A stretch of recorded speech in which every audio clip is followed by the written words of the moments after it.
వికసిత్ భారత్ లక్ష్యంగా మధ్యతరగతి ప్రజల ఆకాంక్షలు నెరవేర్చేలా ఏడోసారి కేంద్ర బడ్జెట్ను ప్రవేశపెట్టారు ఆర్థిక మంత్రి నిర్మలా సీతారామన్.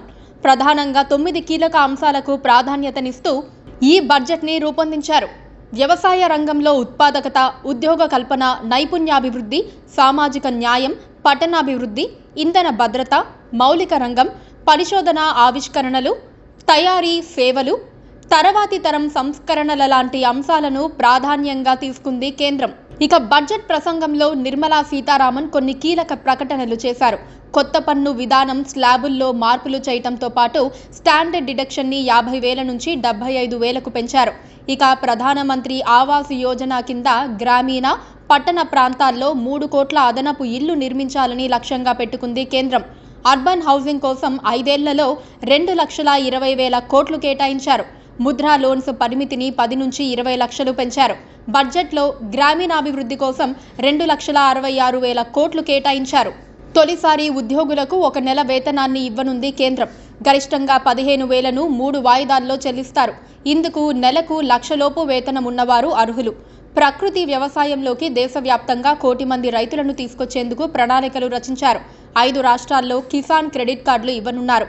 వ్యవసాయం, దాని అనుబంధ రంగాల అభివృద్ధికి 1,50,000 కోట్లు కేటాయించారు.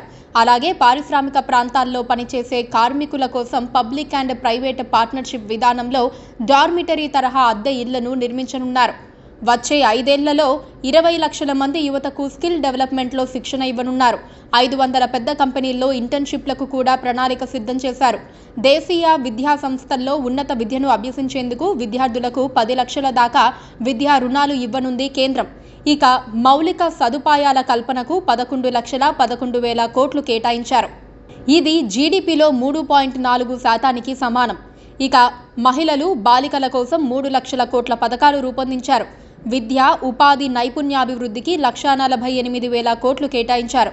రాష్ట్రాల మౌలిక సదుపాయాల ప్రాజెక్టులకు 1,50,000 కోట్లతో దీర్ఘకాల వడ్డీ లేని రుణాలిస్తోంది కేంద్రం.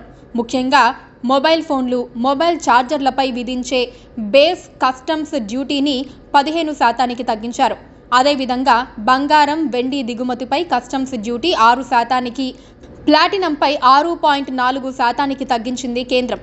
ఇక క్యాపిటల్ గెయిన్స్ విధానాన్ని సరళీకరించారు. దీర్ఘకాల లాభాలపై 12.5% పన్ను మాత్రం విధిస్తారు. స్టార్టప్లకు ప్రోత్సాహం అందించడంతో పాటు ఏంజల్ ట్యాక్స్ని రద్దు చేశారు.